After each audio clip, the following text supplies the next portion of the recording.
For 3 years, Daniel's empire had never felt smaller. Powerful enough to own everything, powerless to feel anything. Then a maid in worn shoes looked him in the eye and asked the question no one else dared. "Are you okay, sir?" And suddenly, the walls came down. The penthouse was silent except for the hum of air conditioning and the faint tick of a vintage watch on the mahogany desk. Daniel Rothschild stood at the floor-to-ceiling windows, looking out over the city, a kingdom of steel and glass that he owned pieces of. 42 years old, $4 billion in assets, 3 failed relationships, one secret that had hollowed him out completely. He straightened his tie, Hermes custom-tailored, and checked his reflection in the glass. From the outside, he was flawless. Sharp jawline, expensive haircut, the kind of calm authority that made boardrooms go quiet. But his eyes told a different story. They were tired, hunted. The phone on his desk buzzed. His assistant's voice, urgent, professional, empty of warmth. "Mr. Rothschild, your 2 p.m. is here." "Cancel it," Daniel said, not turning from the window. "But sir, the Hendrick acquisition." "I said cancel it." He ended the call and pressed his forehead against the cool glass. 3 years. 3 years since he'd been with a woman. 3 years since his body had betrayed him in the most humiliating way possible, with Victoria, a model half his age, who'd laughed when it happened. Not cruelly, just confused. As if she'd expected perfection and gotten proof that even billionaires were just men. He'd tried everything after that.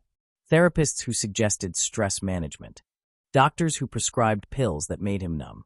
Escorts who didn't ask questions, but whose indifference made him feel more alone than before. Each failure had been another brick in a wall around his heart. Daniel poured himself 3 fingers of Macallan 25, the good stuff, the kind most people would save for celebrations. He drank it like water.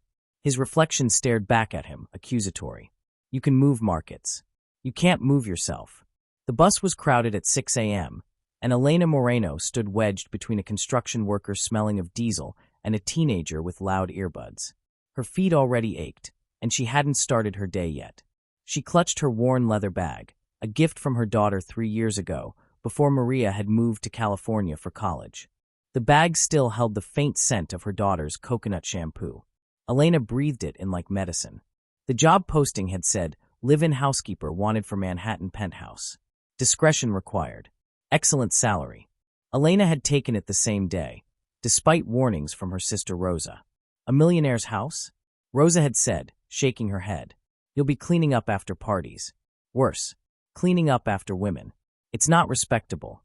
But Elena needed respectable to pay off her daughter's college loans and set aside enough for Maria's wedding in 2 years. At 53, Elena had learned that dignity was a luxury. Work was the only option. The penthouse intimidated her, all glass and steel, like a spaceship designed by someone who'd never slept. The Mr. Rothschild who'd hired her had barely looked at her during the interview. He'd been on his phone, signing something, his jaw tight. He'd simply nodded when the HR director said, "You'll live in the East Wing. Cooking, cleaning, laundry. Mr. Rothschild works late. You likely won't see him much." That had been 2 weeks ago. Elena pushed the vacuum cleaner across the marble floors of the master bedroom, a room the size of her entire apartment back in Queens. The bed was made with sheets that cost more than her monthly salary. They'd never been slept in. She knew this because she'd been changing them every 3 days untouched. She'd also noticed other things. The bathroom trash been overflowing with empty bottles of sleeping pills. The prescription bottles on the nightstand, antidepressants, anxiety medication, something else she couldn't pronounce. The way he sometimes stood in the kitchen at 3 a.m., staring at nothing, a drink in his hand. Elena's instinct was maternal. After 25 years of raising Maria alone, of scrubbing other people's homes while her daughter studied late into the night, Elena had developed an ability to sense pain in others. It was like a sixth sense, the way a mother knows her child is sick before fever appears. This man was sick. She finished vacuuming and moved to dust his dresser, where a photograph sat in a silver frame. A younger Daniel, maybe 30, with his arm around a blonde woman. They were laughing at something, genuine happiness radiating from the image. Elena stared at it. That man and this man seemed like 2 different people. She was replacing the frame when she heard his voice from the doorway. "Don't move things around." Elena jumped, her heart leaping into her throat. She turned to find Daniel standing there in a black silk robe, barefoot, his hair disheveled. He looked like he hadn't slept. "I'm sorry, sir. I know what you were doing." His tone wasn't angry, just hollow. "Just put it back how it was." "Of course." Her hands trembled slightly as she positioned the frame exactly as it had been. He stood there for a moment, watching her. Elena kept her eyes down, as she'd been trained to do in homes like this. Servants were meant to be invisible. But then he said something unexpected. "Your name is Elena, right?" She looked up, surprised. "Yes, sir." "How long have you worked here?" 2 weeks, sir." He nodded slowly, as if processing information from very far away. "You can take Sundays off. If you want. You don't have to ask." "Thank you, sir," she said softly. He turned to leave, then paused. "You have a family?" No one had asked her that before. The other families she'd worked for had treated her like furniture. "A daughter, sir. Maria. She's in California now. College." Something flickered across his face, a shadow of something tender, quickly buried. "That's good. That's very good." He left before she could respond. Elena stood alone in the massive bedroom, holding the duster, feeling the strange weight of a moment she didn't quite understand. She looked back at the photograph, the younger version of Daniel laughing, and then at the doorway where the current version had stood, carrying the weight of the world on his shoulders. Have you ever felt like someone could see the pain you were hiding? Drop a comment. What made you realize someone truly saw you? Not the version you showed the world, but the real you underneath. 3 weeks had passed since that early morning encounter. Daniel had fallen into a routine of avoidance, leaving before Elena arrived, returning after she'd finished her work. He communicated through notes left on the kitchen counter. *, please stock the wine cabinet. The sheets need Egyptian cotton, 1,000 thread count. Order more coffee, *. Clinical. Distant. Safe. Elena had learned his rhythms the way a musician learns a song. She knew he took his coffee at 11 p.m., black, no sugar. She knew he had nightmares. She could hear him sometimes through the walls, a strangled cry that he'd stifle almost immediately. She knew that on Friday nights, he'd sit in his study with a glass of whiskey and stare at that photograph for hours. She also knew he was dying. Not physically, not yet. But there was something slowly consuming him from the inside, a kind of spiritual erosion that no amount of money could fix. It was a Tuesday evening when it happened. Elena had stayed late to deep clean the master bathroom. She was on her knees scrubbing the marble tiles when she heard the sound. A door slamming, footsteps, and then a voice raw with rage and something else. Pain. She froze, the sponge still in her hand. No. No. Not again. Come on. Come on. It was Daniel. His voice was desperate, pleading, as if arguing with his own body. Elena's first instinct was to leave, to pretend she hadn't heard anything. Privacy was sacred in these homes. But something, that same maternal instinct that had guided her through life, told her to stay. Told her that someone was drowning. She stood slowly, quietly, and moved into the hallway. The master bedroom door was open. Through the crack, she could see him. Daniel was sitting on the edge of the bed, his head in his hands. He was wearing business clothes but no shoes, his tie loosened. His entire body was shaking. 3 years, he was saying, his voice breaking. 3 fucking years. You're not even a man anymore. You're a shell. You're nothing. Elena's heart cracked open. She shouldn't go in. This was a violation of every boundary. But as she watched him, his shoulders shaking with silent sobs he was trying to stifle, she saw something in him that transcended class, wealth, or professional distance. She saw a human being in agony. She knocked softly on the doorframe. Daniel's head snapped up. For a moment, his expression cycled through shock, embarrassment, and rage. His eyes were red, wet with tears he'd been trying to hide. "Get out," he said hoarsely. "No," Elena said simply. She stepped into the room and closed the door behind her. "I didn't ask for," he stood abruptly, turning away from her, his shoulders rigid. "This is inappropriate. You should not be here." "You're right," Elena said quietly. "But I am." There was a long silence. Daniel stood with his back to her, his breathing ragged. When he finally spoke, his voice was barely a whisper. "How much did you hear?" "Enough." He laughed, a bitter, broken sound. Of course you did. My housekeeper knows my deepest shame. Perfect. Just perfect." "I know you're hurting," Elena said.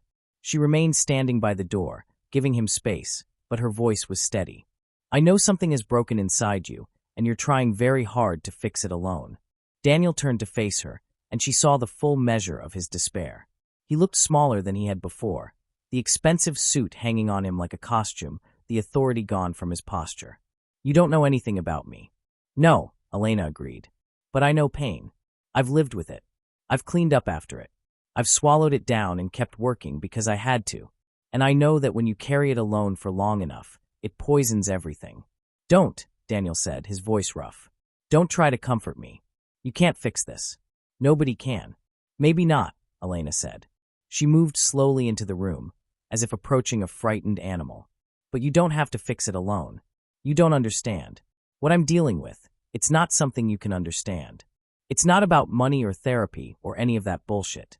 He ran a hand through his hair, a gesture of such raw vulnerability that Elena felt tears prick her own eyes. I can't be with a woman anymore. Not in that way. Not for 3 years. And I don't know why. I've seen every doctor. I've tried everything. I'm broken, Elena.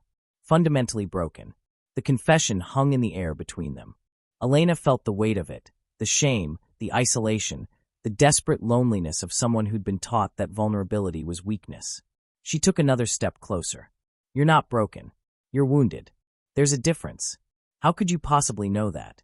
"Because I've watched you for 3 weeks," Elena said softly.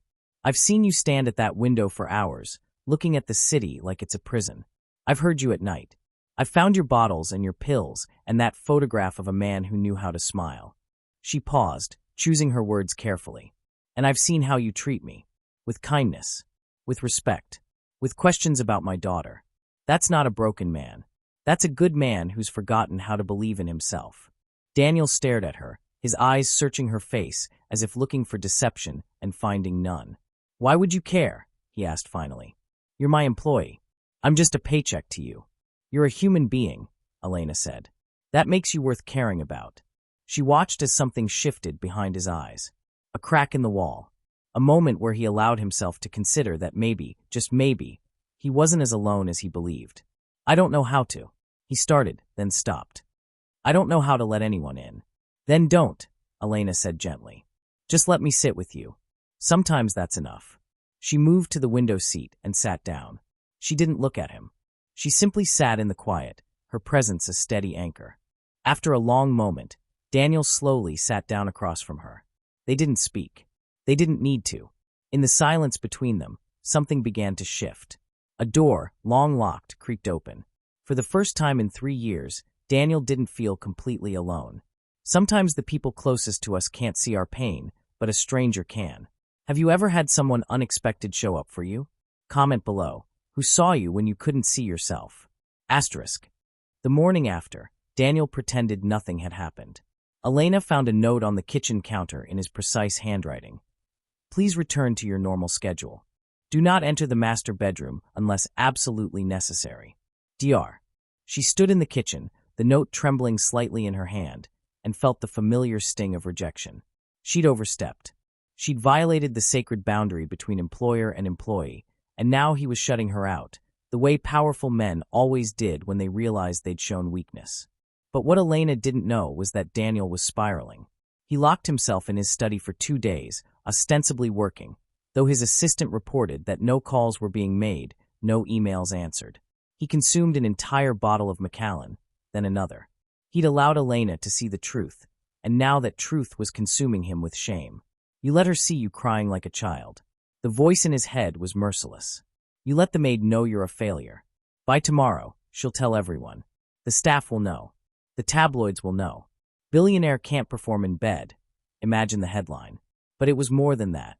In that moment with Elena, he'd felt something he hadn't felt in years. Hope. And hope was dangerous. Hope meant vulnerability. Vulnerability meant the possibility of being hurt again. On the 3rd morning, Elena found another note. "I've decided to hire an agency for housekeeping. Your final payment will be processed today. You're released from your contract effective immediately. Thank you for your service."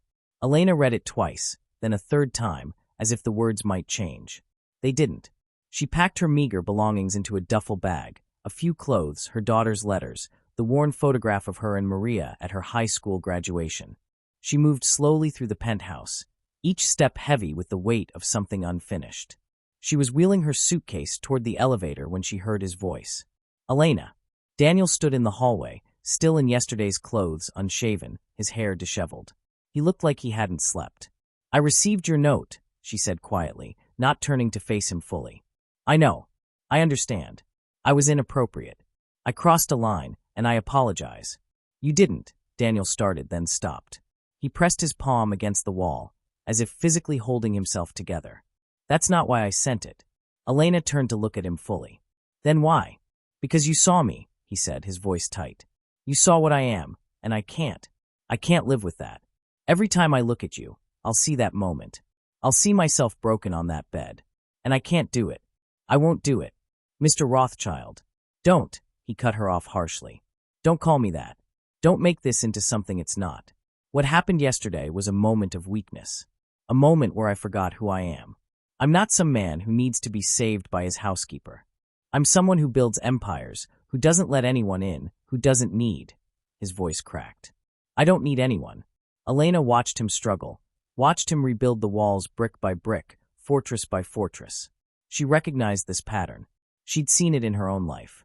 When you came from nothing, when you'd fought tooth and nail for every scrap of dignity, the idea of being dependent on anyone felt like death. "You're right," she said softly. "You don't need anyone. But that doesn't mean you shouldn't have anyone." "That's naive," Daniel said coldly. "And it's not your burden to fix me. I pay people for that. I have a therapist, a doctor, a whole apparatus designed to manage my problems. I don't need a housekeeper playing therapist." The words were designed to hurt, and they did. Elena flinched, but she didn't look away. "Is that what you think happened? That I was trying to fix you? Weren't you?" "No," Elena said. "I was trying to share your burden. That's what love does." The word hung in the air between them, love, and Daniel's entire body went rigid. "You don't love me," he said, his voice like ice. "You don't know me." "I know you take your coffee black at 11 p.m., Elena said quietly. "I know you have nightmares and you try to hide the sound. I know you keep a photograph of someone you loved and lost, and you can't bring yourself to put it away. I know you're terrified, not of being broken, but of being known. And I know that beneath all that anger and fear, there's a good man. A lonely man. A man who deserves to be loved." Daniel's face contorted with emotion, rage, desperation, longing, all warring beneath the surface. "Stop," he said. "Just stop." "Why?" "Because it's true. Because I can't," his voice broke. "Elena, I can't give you what you want. I can't be what you need. I'm toxic. I destroy things. I destroy people. My last 3 relationships ended because I was emotionally unavailable, and that was when I could still. He couldn't finish. Now I'm just a hollow shell. And you deserve better than that." Elena set down her suitcase. She stepped closer to him, and Daniel took a step back, as if her proximity was something he couldn't withstand. "You know what my daughter said to me before she left for college?" Elena asked. She said, "Mama, you've spent your whole life taking care of everyone else. You've forgotten how to let anyone take care of you." At first, I was angry. I told her I didn't need anyone to take care of me. But she was right. I had forgotten. And I think you've forgotten too. "This is insane," Daniel said, but his voice had lost its edge. "You're going to walk away from a perfectly good job because of one moment of weakness?" "No," Elena said. "I'm going to walk away because you're asking me to. Because I respect you. But I'm going to leave you with something to think about." She reached into her pocket and pulled out a worn piece of paper, Maria's college acceptance letter, which she carried with her everywhere. "I received this 3 years ago. The same year you stopped being able to connect with anyone. That day, my daughter achieved something extraordinary. And I was so proud I could barely breathe. But I was also terrified, because I realized I'd done my job. I'd raised her to be strong, independent, beautiful. And now she didn't need me anymore." Elena held his gaze. "But that wasn't the end. It was a beginning. Because now we have something different. We have love without dependency. We have connection without desperation. We see each other, really see each other, and we choose to show up anyway." She tucked the letter back into her pocket and picked up her suitcase. "You think you're protecting me by pushing me away," she continued. "But all you're doing is protecting yourself. And I understand that. I really do. But the door is open if you ever want to try something different." She pressed the elevator button. "Elena, wait," Daniel started, but she was already stepping inside. Their eyes met for one final moment as the doors closed. In that moment, Daniel saw clearly what he was losing. Not just a woman, but a chance at redemption. A chance at being known and loved anyway. And he did nothing to stop her. Sometimes we push away the people who love us most because we're afraid of being hurt. Tell me in the comments. Have you ever been on either side of that fear? What made you choose differently? Elena made it exactly 4 days before fate intervened. She'd moved back in with her sister Rosa in Queens, back to the cramped 2-bedroom apartment where she'd raised Maria. The money from her severance sat in her bank account, a small fortune by her standards, enough to take a month off if she wanted. But Elena didn't know how to be idle. Idle meant thinking. Thinking meant feeling. She'd already lined up 2 new jobs, a banker's family in the Upper East Side and a boutique hotel in Tribeca. Work would save her. Work always did. She was at her sister's apartment, washing dishes and trying not to think about the penthouse, when her phone rang. Unknown number. Ms. Moreno? This is Mount Sinai Medical Center. We have a Daniel Rothschild here, and your contact information was listed as. Elena's hands froze in the soapy water. What happened? Is he? He's stable, the nurse said quickly. But he's been asking for you specifically. He had a severe panic attack followed by what appears to be a minor cardiac incident. He's insisted on speaking with you before he'll allow us to proceed with a full evaluation. Elena's heart was in her throat. I'll be right there. Rosa grabbed her arm as she rushed toward the door. Elena, no. You're done with that man. Don't go. I have to, Elena said, pulling on her coat. He asked for me. The hospital was a maze of fluorescent lights and the smell of antiseptic. Elena found Daniel in a private room on the cardiac floor, hooked up to monitors that beeped with mechanical precision, and 4 ran into his arm. His shirt was open, revealing electrode patches on his chest. He looked smaller than she remembered. When he saw her, his entire body tensed, then relaxed. His eyes filled with tears. You came, he whispered. Elena wanted to be angry. She wanted to remind him that he'd fired her, that he'd made it clear he didn't need her. But all she felt was concern. Of course I came, she said softly, moving to the chair beside his bed. What happened? I couldn't breathe, Daniel said, his voice hoarse. I was in my study, and suddenly I couldn't breathe. I thought I was dying. Maybe I wanted to be dying. I don't know anymore. A doctor knocked and entered, a woman in her 50s with kind eyes. Mr. Rothschild, we've run the EKG and the blood work. Your heart is actually quite strong. What you experienced was a panic attack. Severe, but not a cardiac event. Your body responded to extreme stress, as if it were a physical threat. She paused, looking between Daniel and Elena. Is this the person you wanted to see? Daniel nodded, not taking his eyes off Elena. Good, the doctor said. Sometimes the presence of someone we trust can help ground us. Mr. Rothschild, I'm going to recommend that you stay overnight for observation. And I strongly recommend counseling, psychological counseling, not just pharmaceutical intervention.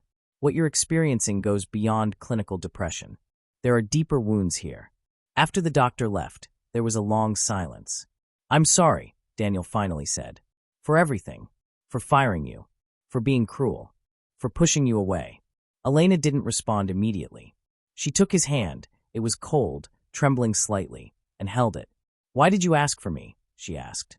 Because when I was falling, Daniel said slowly, your face was the only thing that made me want to hold on. Because in the 4 days since you left, I've felt more alone than I ever have. Because I realized that all the money, all the success, all of it means nothing if I'm spending it alone. He turned his head to look at her fully. I've been thinking about what you said. About love. About choosing to show up even when it's hard. And I realized that's exactly what you've been doing. From the first moment you saw me falling apart, you chose to show up. Elena squeezed his hand gently. Yes. Why? The question was raw, genuine. Why would you choose that? You don't know me. You owe me nothing. Because, Elena said, when I was your age, close to it, I went through something similar. I was raising Maria alone, working 3 jobs, convinced that the only thing I was good for was labor. I believed that I wasn't worthy of love because I couldn't offer anything but exhaustion. It took my daughter, a child, to make me understand that love isn't transactional. It's not about what you can do or what you have. It's just choosing to see someone and love them anyway. She paused, her eyes glistening. When I look at you, I see a man who's been taught that power is the same as worth. That if you're not producing, not succeeding, not performing, then you're nothing. And that's a terrible lie to believe about yourself. Daniel's jaw tightened. How do you know me so well? Because I've lived it, Elena said simply. Different circumstances, but the same core wound. The belief that we're only valuable if we're useful. A nurse came in then, cheerful and efficient, to check his vitals. Elena released his hand and moved to the window, giving him space. But she didn't leave. Hours passed. Daniel dozed fitfully. Elena sat in the uncomfortable chair, her hand resting on his bed, close enough that if he reached out, he could find her. Around midnight, he woke. "You're still here," he said, surprise and something tender in his voice. "Yes. You should go home. You have your own life." "I know," Elena said. "But I'm choosing to be here. There's a difference." Daniel looked at her for a long moment. Then he asked the question that had been haunting him. When I couldn't perform, and it went on, did you know? Did you somehow sense that?" "Yes," Elena said honestly. "I could feel it. The way you moved through that apartment like you were carrying something unbearable. And you didn't judge me?" "No." Elena leaned forward slightly. "I saw a man in pain. Everything else was irrelevant. I've spent 3 years convinced that if I couldn't be that version of myself, powerful, always in control, always capable, then I was worthless. That no one would want me. I want you," Elena said quietly. "Not because of what you can do or who you are in the boardroom. I want you because of how you treat people. Because of your capacity for kindness underneath all that fear.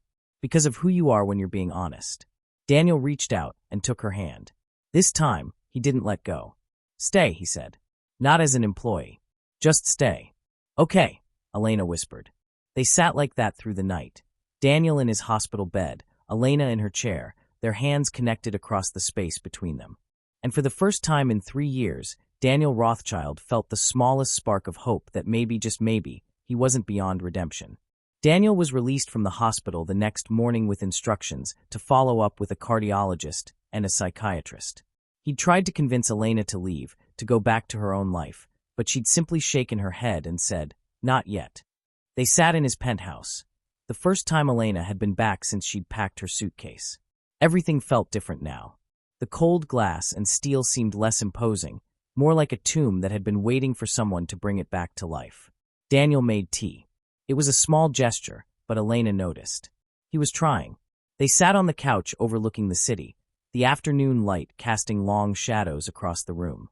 "I need to tell you," Daniel said finally, "about why I can't, why the last 3 years have been what they've been."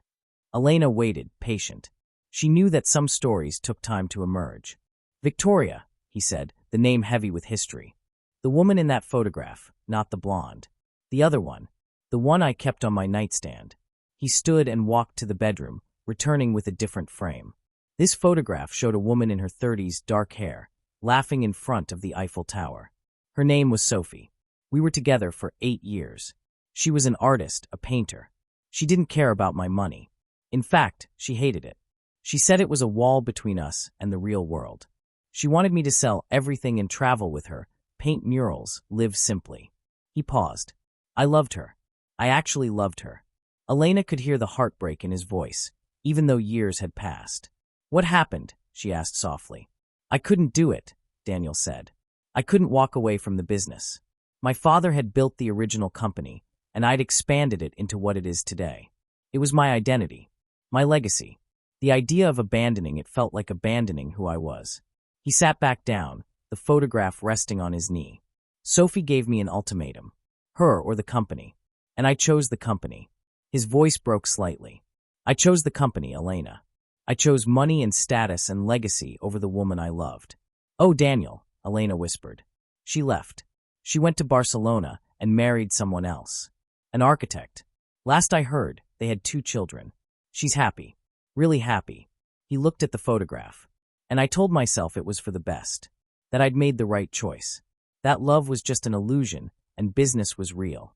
He turned to face Elena. But after she left, something broke inside me. It was subtle at first. I'd go on dates with beautiful women, successful women, but I couldn't connect. It was like I was playing a role. And then, he stood abruptly, agitated. About 3 years ago, I met Victoria. A model, 26 years old. Exactly what I thought I wanted, beautiful, uncomplicated, impressed by money and status. I thought she was perfect because she didn't require anything real from me. Daniel walked to the window, his silhouette stark against the glass. We'd been together for a few months. We were in bed, and I realized I couldn't do it. I froze. My body refused. And I understood, in that moment, what was happening. My subconscious was telling me the truth that my conscious mind had been denying. I was in love with someone else, and I was trying to use sex to fill the void where real connection should be.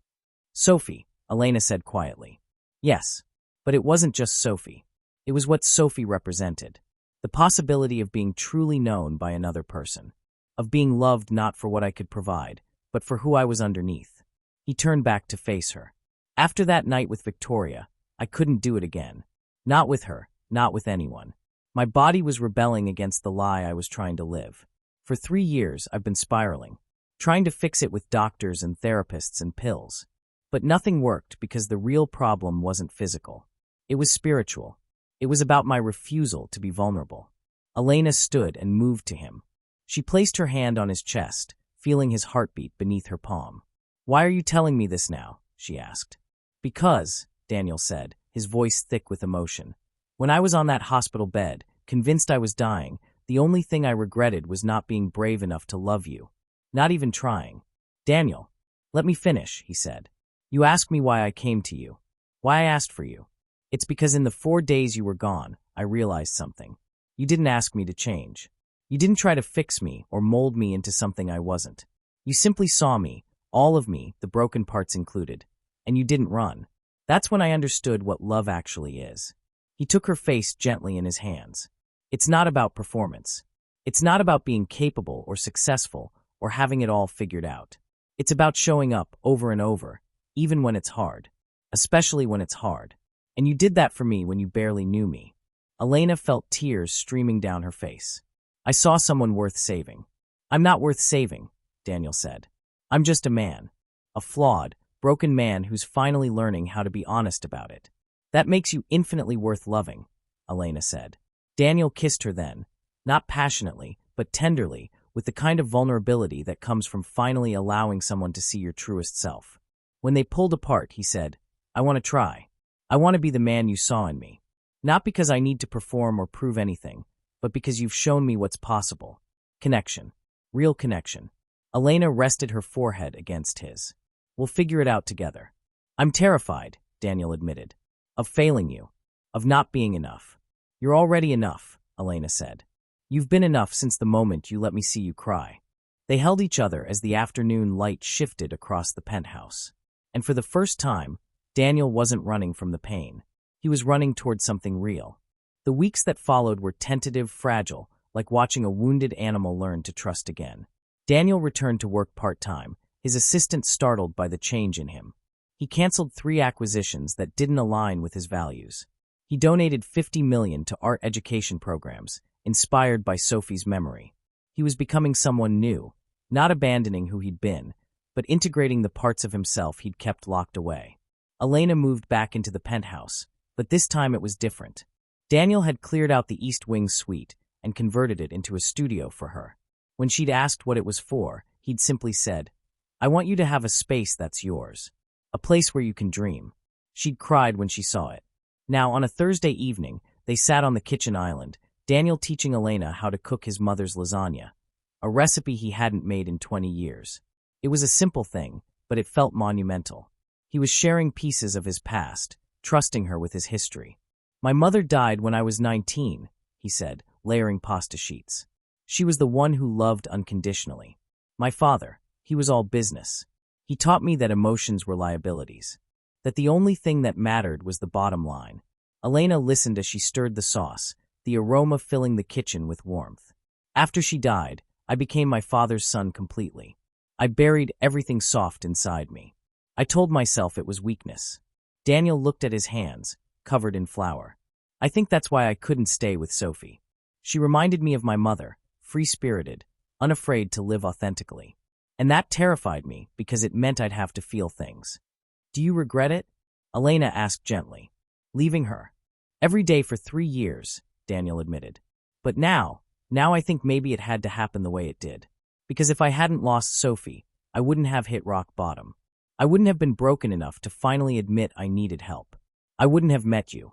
He reached over and tucked a strand of hair behind Elena's ear. a gesture that had become familiar between them. I think Sophie was my teacher, he continued. She showed me what was possible. But you're my sanctuary. You're showing me that love doesn't require perfection, that it's okay to be broken. They finished cooking together, moving around the kitchen with an ease that suggested they'd been doing this for years, not weeks. The lasagna emerged golden and bubbling from the oven. They ate sitting at the kitchen counter, the city glittering below them. Tell me about Maria, Daniel said. I want to know everything. So Elena talked. She told him about raising her daughter alone, about Maria's first day of school, about the time she'd stayed up all night helping her study for her SATs. She told him about the scholarship that had saved them, about her daughter's dreams of becoming an environmental engineer, about the guilt she carried for not being able to give Maria more. You gave her everything, Daniel said simply. You gave her a mother who showed her what strength looks like, who sacrificed without complaint, who loved her unconditionally. I also made mistakes, Elena said. I was so focused on providing that I didn't always listen. There were times when Maria needed me emotionally, and I was too tired to show up. You were human, Daniel said. That's the whole point. We're not supposed to be perfect. We're supposed to be present. He reached for his phone and pulled up an email. I did something, he said, hesitating slightly. And I want to ask your permission before I follow through. Elena looked at the screen. It was an email about a full scholarship to a prestigious graduate program for environmental engineering. Daniel, no. It's already approved, he said. Maria received an acceptance letter this morning. Full ride, including living expenses and an internship at a top firm. All because she's brilliant. You did this. Elena felt tears forming. I made a donation to the program, yes. But Maria was selected on merit. This is her achievement, not mine. He took her hand. But I wanted to help remove obstacles. The way I wish someone had done for my mother. She wanted to be an artist, but my grandfather said art was frivolous. She gave it up, and I think she regretted it her whole life. Elena couldn't speak. She could only cry, not from sadness, but from the overwhelming kindness of this man who was learning how to love. Thank you, she finally whispered. Thank you. Don't thank me, Daniel said. Thank yourself. You raised a daughter worth investing in. That weekend, Elena video called Maria and told her about the scholarship. Her daughter screamed with joy on the other end of the line, and Daniel stood beside Elena, watching her face light up with a happiness he'd never seen before. Mama, this is incredible, Maria was saying. And Mom, I met someone. His name is James, and he's getting his master's in environmental policy. I wanted you to meet him. Of course, Elena said, beaming. Bring him home soon. I want to introduce him to someone very special. After the call ended, Elena turned to Daniel. I want you to meet her. Really meet her. I'd like that, he said. But Elena, I need to tell you something first. His tone shifted, and Elena felt a flutter of anxiety. The doctor I've been seeing, my therapist, he thinks it would be helpful if I tried something. There's a medication, but more importantly, there's exposure therapy. It means, he paused. It means slowly rebuilding my ability to be intimate. But it requires patience, and it requires trust. Do you trust me? Elena asked. Completely, Daniel said. Then we'll take it one step at a time. That night, they lay together in bed. Just lay, not pushing for anything more. Daniel held Elena close, his face buried in her hair, and for the first time since he was 19 years old, he cried. Not the desperate, ashamed tears of before, but healing tears. Tears that washed away 3 years of isolation and shame. Elena held him through it, her hand on his heart, feeling it beat steady and strong. I'm here, she whispered. I'm not going anywhere. And Daniel finally believed her. 2 weeks later, on a quiet Sunday morning, Daniel and Elena made love for the first time. It wasn't perfect. There were moments of hesitation, of Daniel's anxiety rising to the surface. But Elena was patient. She kissed away his fear.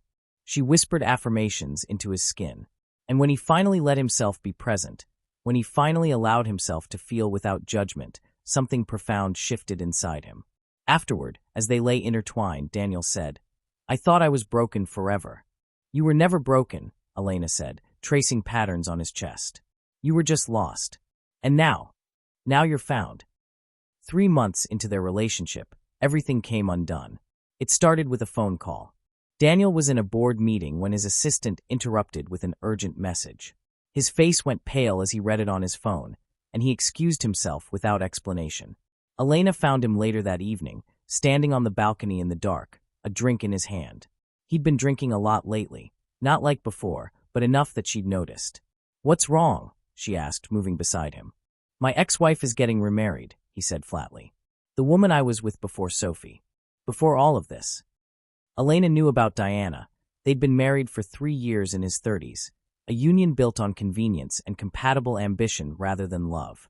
They'd divorced amicably, but Daniel had never spoken much about her. "Okay," Elena said carefully. "How do you feel about that?" "I don't know," Daniel said. "I don't care about her romantically. But seeing her move forward, it made me think about all the relationships I've destroyed. Sophie, Diana, the others, and now you." "What?" Elena felt her chest tighten. "Daniel, you haven't destroyed this." "Not yet," he said, turning to face her, and she saw something dark in his expression. "But I will. I always do."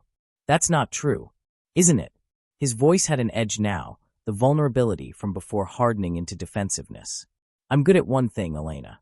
Making money. Everything else I ruin. And I'm going to ruin this too." "Why would you say that?" "Because I'm terrified," he said, his voice rising. "Because for the first time, I actually care about something, about you, and that scares me more than anything ever has. Because I know with absolute certainty that I'm going to fuck this up." "Daniel, I got a call today," he continued, and Elena realized this wasn't actually about the ex-wife. Something else had happened. "From my doctor. The medication I've been taking has a side effect. A significant one. It can cause complications. Long-term complications." Elena waited, letting him continue. "I might not be able to have children," he said quietly. "And I know I know that with Maria in college, you might have wanted to start fresh, to have another chance at." "Stop," Elena said firmly. "Stop right there. I never said I wanted children with you. I love you as you are. I don't need anything from you but your presence." "You say that now," Daniel said bitterly. "But eventually you'll want more.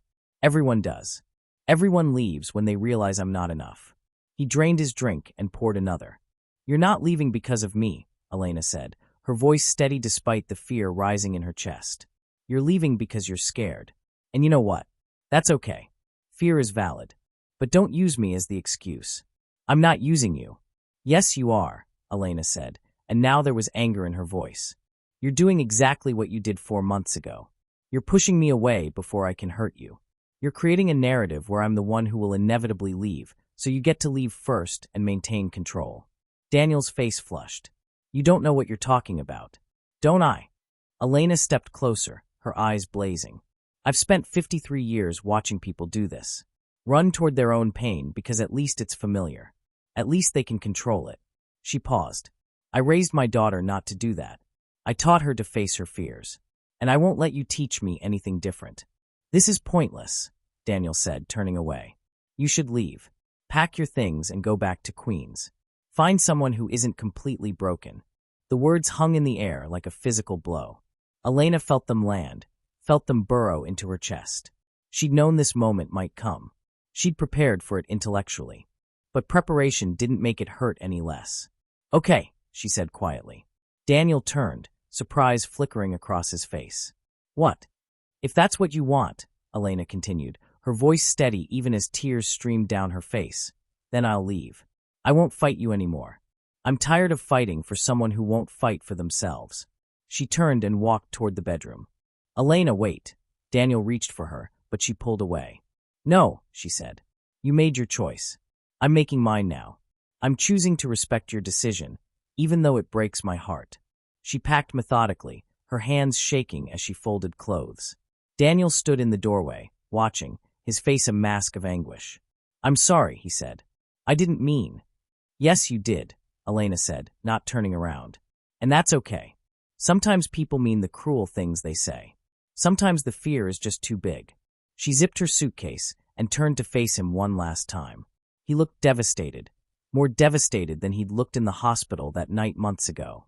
"I love you," Elena said. "But I can't love you into being ready to love yourself. That part has to come from you." She moved toward the door, and Daniel stepped aside. She paused in the threshold. "When you're ready to stop running," she said softly, "when you're ready to choose vulnerability over protection, you know where to find me." And then she was gone. Daniel stood alone in the penthouse, watching the elevator doors close. He waited for relief. It didn't come. Instead, there was only the crushing weight of what he'd just done. The echo of Elena's words. The finality of it. He walked to the window and looked out at the city. For the first time in months, he felt the old loneliness rushing back, filling the space where Elena had been. And he realized, too late, that he'd just made the biggest mistake of his life. For 7 days, Daniel didn't leave the penthouse. He didn't go to the office. He didn't answer calls. He sat in the study, the same study where Elena had found him crying months ago, and stared at nothing. The bottle of Macallan sat on the desk, untouched. He didn't need alcohol anymore. The pain was intoxicating enough. He'd made a mistake. Not the kind you could fix with money or connections or influence. The kind that required confronting every fear he'd been running from his entire life. On the 8th morning, his therapist, Dr. Reeves, called for their scheduled session. Daniel almost didn't answer. "You sound terrible," Dr. Reeves said when Daniel picked up. "She left," Daniel said flatly. "Elena?" "Yes." There was a long pause. "Did you ask her to leave, or did she leave of her own volition?" "I told her to," Daniel said. "I told her I was broken, that I'd ruin her, that she should find someone better. And what did she say? That I was running, that I was using fear as an excuse to maintain control. Was she right?" Dr. Reeves asked. Daniel couldn't answer. "Daniel, let me ask you something. In all the time you've been seeing me, what's the one thing I've consistently told you?" "That I have a choice," Daniel said quietly. "Yes, you always have a choice. You chose to push Elena away. Now you have another choice to make. You can sit in that penthouse and convince yourself that you were right to protect yourself. Or you can choose something different. What if I can't?" Daniel asked, and his voice sounded like a child's. "What if I try and I fail her again?" "Then you'll have failed," Dr. Reeves said simply. "And you'll get to try again. That's what love is, Daniel. It's not perfection. It's showing up over and over, even when you're terrified, even when you fail." After the call ended, Daniel sat with those words. He thought about Elena telling him about raising Maria alone, about how she'd made mistakes but kept showing up, about how she'd chosen vulnerability with him even though it meant risking her heart, about how she'd stood in that study and told him he was worthy of love even when she barely knew him.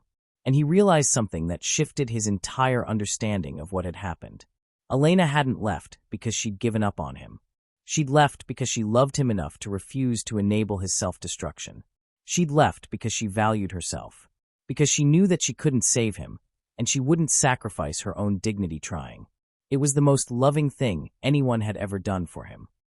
Daniel showered for the first time in days. He dressed in simple clothes, jeans and a sweater, nothing expensive or armor-like. He looked at himself in the mirror and saw a man who'd been given a second chance at redemption. He took the subway to Queens. It felt surreal. Daniel Rothschild, billionaire, standing in a crowded train car, pressed between a woman in nurse's scrubs and a man with a guitar. This was the world Elena lived in. This was the texture of her life. He found the address easily, a modest apartment building in a neighborhood that was gentrifying but hadn't quite arrived. He climbed the stairs and knocked on the door to apartment 3C. Rosa answered, her eyes widening in recognition. She'd met Daniel once, briefly, when he'd driven Elena to a family dinner. "Is she here?" he asked without preamble. "Daniel," Rosa started. "Please. I need to see her." Rosa studied him for a long moment, then nodded. "She's in the living room." Elena was sitting by the window, a cup of tea gone cold beside her. She was staring out at the street, and Daniel could see the weight she was carrying. She'd lost weight. There were dark circles under her eyes. When she heard him, she turned, and for a moment, they just looked at each other. "How did you find me?" she asked, not moving from the chair. "I've had your address since the day I hired you," Daniel said. "I wanted to know who you were, but I never used it. Until now." He moved into the room slowly, giving her space, the way he'd learned to do with her.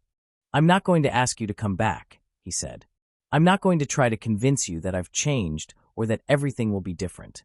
Because I don't know that yet. I don't know if I'll backslide. I don't know if I'll get scared again." Elena watched him, her expression unreadable. "But I know this," Daniel continued. "I know that the 3 months I spent with you were the most real months of my life. I know that you showed me who I could be if I stopped running. And I know that I love you. Not because you fixed me or saved me, but because you saw me. All of me. the broken parts included. He sat down across from her, not too close, respecting her space. You were right, he said. About all of it. I was running. I was using fear as an excuse to maintain control. And I was pushing you away before you could hurt me, which is exactly what I've been doing my entire life. He paused. But here's what I realized. Hurting myself to avoid being hurt is still hurting myself. And I'm tired of it. Elena's eyes were filling with tears. I'm not asking you to trust me yet, Daniel continued. I'm asking for the chance to prove myself. Not because I'm perfect or because I'll never be scared again, but because I'm ready to be brave. I'm ready to choose vulnerability. I'm ready to stay, even when it's hard. Daniel, Elena started. Let me finish, he said gently. I have something I want to do. I want to find Sophie. I want to reach out and tell her that I'm sorry. Not to get her back or rekindle anything, but to apologize for the man I was. For the person who couldn't be brave enough to choose love when it mattered. He took a breath. And then I want to come back here and ask you to give me another chance. Not as your employer. Not even as the man who takes care of you. Just as someone who loves you. Imperfectly. Messily. But completely. Elena stood up. Daniel thought she was going to ask him to leave. Instead, she moved to him and took his face in her hands. Do you understand what you're saying? She asked. Do you understand that this means real vulnerability? That you can't hide behind money or status anymore? Yes, Daniel said. I understand. And you're still choosing this? Choosing me. I'm choosing us, Daniel said. For the first time in my life, I'm choosing something real over something safe. Elena kissed him then, a kiss full of forgiveness and hope, and the kind of love that only comes when both people have been broken and chosen to heal together anyway. Okay, she whispered against his lips. Okay, let's try. 6 months later, Daniel stood in an art gallery in Barcelona, his heart in his throat. The exhibition was Sophie's, a retrospective of her work over the past 15 years. Her paintings were extraordinary, bold, colorful, alive with passion. They told the story of a woman who'd chosen authenticity over comfort, and Daniel could see the journey in each brushstroke. He found Sophie near the back of the gallery, talking to a man with kind eyes and a young daughter on his shoulders. This was her life now. The life she'd chosen when he couldn't be brave enough to choose her. When she saw him, surprise flickered across her face. Daniel, she said, excusing herself from her family. What are you doing here? I came to apologize, he said simply. And to tell you that you were right. About everything. You tried to show me what a real life could look like, and I was too afraid to see it. Sophie's expression softened. That was a long time ago. I know, Daniel said. And I'm not here to ask for anything or to reopen old wounds. I'm here because I finally understand what I lost. And I wanted you to know that I see it now. I see the beauty in what you were offering me. Sophie smiled sadly. And now I'm trying to do better, Daniel said. With someone who deserves it. Someone who loved me when I couldn't love myself. Sophie glanced back at her family, then turned to Daniel. I'm glad, she said genuinely. I'm glad you finally found someone who could reach you. They talked for a few more minutes, real conversation, without bitterness or regret. And when Daniel left the gallery, he felt something shift inside him. Peace. Not the numb absence of feeling, but actual peace. The kind that comes from accepting your past and choosing differently in the present. 3 weeks later, Daniel and Elena stood on a beach in Tulum, Mexico, the sun setting in shades of orange and gold. Daniel had his arm around Elena's waist, and she was leaning into him, her head on his shoulder. They'd taken a week off, both of them. Daniel had delegated his business responsibilities. Elena had turned down 2 housekeeping jobs. They'd chosen each other. I have something I want to ask you, Daniel said. Elena turned to face him, and he felt the familiar flutter of vulnerability. He'd learned to sit with that feeling instead of running from it. He pulled a small velvet box from his pocket. Inside was a simple diamond ring, not ostentatious but beautiful, honest. Elena Moreno, he said, dropping to one knee in the sand. I'm not the man I was. I'm not even the man I want to be yet. But I'm committed to becoming him. With you. Every single day. Elena's hands flew to her mouth. I love you, Daniel continued. Not because you saved me or fixed me, but because you saw me at my worst and chose to stay anyway. Because you taught me that vulnerability isn't weakness. Because you showed me what real love looks like. He paused, his voice thick with emotion. Will you marry me? Will you give me the honor of spending the rest of my life learning how to love you the way you deserve? Elena was crying, nodding, unable to speak. She pulled him up and kissed him, and Daniel felt the weight of 3 years of isolation finally lift completely. Yes, she whispered. Yes.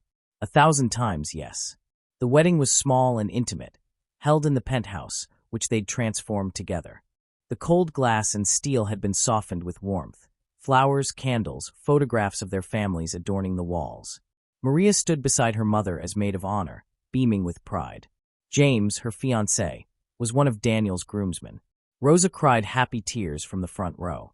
Daniel's colleagues and friends filled the space, but what struck most people was the genuine joy radiating from both the bride and groom. This wasn't a power couple joining forces for business purposes. This was two broken people who'd found healing in each other. During the vows, Elena spoke about finding love in the most unexpected place. She talked about how she'd learned that vulnerability is courage, that asking for help isn't weakness, and that sometimes the greatest luxury isn't money or status. It's being truly known by another person. Daniel spoke about redemption, about how he'd spent 42 years believing he was unworthy of love because he couldn't perform or produce, about how a maid in a worn dress had shown him his own worth simply by refusing to believe the lies he told himself. "I'm a billionaire," he said, his voice breaking slightly, "but the greatest wealth I possess is the love of this woman. She has made me richer than I ever was with all the money in the world." The reception was warm and joyful. There were toasts and laughter. Elena and Daniel danced under the lights of the city, and for once, Daniel wasn't thinking about performance or perception. He was simply present. 1 year later, they stood in the penthouse, now transformed into a home, not a fortress, looking at photographs from their wedding. Elena had started her own business, a home care service for elderly and vulnerable people in the city. She employed 15 people and was expanding to 2 more locations. Daniel had stepped back from most of his business operations, keeping only the ventures that aligned with his values. He'd established a foundation for at-risk youth and had become deeply involved in arts education, Sophie's legacy in his heart. They'd bought a small cabin upstate where they spent weekends. Daniel was learning to paint badly, with Elena encouraging him. Maria had graduated top of her class and was now working for an environmental firm. She and James were planning their own wedding, and Elena was already planning the menu. "Do you remember?" Daniel asked, his arms wrapped around Elena from behind as they looked at the photograph of their first kiss on the beach. "What you said to me that first night? When you found me falling apart in the bedroom?" "I said many things," Elena said, leaning back into him. "You said I wasn't broken. You said I was wounded, and that there was a difference." Elena turned in his arms to face him. "You were wounded, and you are healing." "We are healing," Daniel corrected, "because you healed me by refusing to let me suffer alone." He kissed her softly, and Elena felt the familiar warmth of being truly loved. 2 years after that first morning, when Elena had found Daniel falling apart, they received an unexpected visitor. Sophie appeared at their home with a gift, a painting she'd created specifically for them. It depicted 2 figures in a garden, one reaching down to help the other up. The colors were vibrant, hopeful, alive with possibility. "I heard through mutual friends that you were happy," Sophie said, embracing Daniel warmly. Then she turned to Elena. "Thank you for giving him what I couldn't. He gave it to himself," Elena said. "He just needed to believe he was worthy of it." That night, as Daniel and Elena lay in bed with Sophie's painting hanging above their dresser, Daniel said something that would stay with Elena forever. "I spent 3 years believing I was broken beyond repair. But I wasn't broken. I was just waiting for someone to show me how to be brave enough to be whole." Elena squeezed his hand. "You were always whole, Daniel. You just needed to believe it." And in the darkness of their home, a space filled with love and acceptance and the kind of peace that only comes from being truly known, Daniel Rothschild finally understood what had eluded him for so long. Love wasn't about performance or perfection. It wasn't about what you could do or what you had. It was about showing up day after day and choosing vulnerability over protection. It was about being seen, truly seen, and loved anyway. It was about coming home. This is where our story ends, but yours is just beginning. Daniel and Elena found love in the most unexpected place, when they stopped running from themselves and started running toward each other. But real love requires vulnerability, courage, and the willingness to be known. Drop a comment and share. What did this story teach you about love, vulnerability, or second chances? Have you ever had to choose authenticity over protection? I'd love to hear your thoughts. Your comment might inspire someone else to be brave enough to choose real love.